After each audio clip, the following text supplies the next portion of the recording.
What's the meaning of arraign?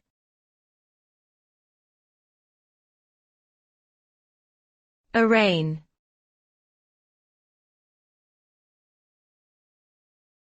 Arraign.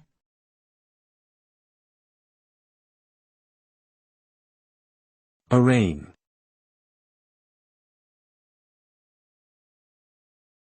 Arraign.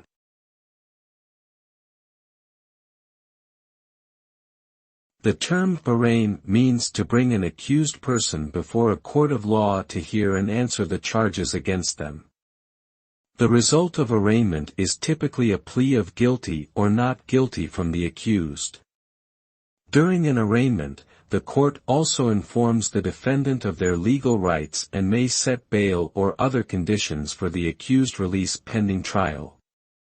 The arraignment is an important step in the criminal justice process and allows for a fair and impartial determination of guilt or innocence.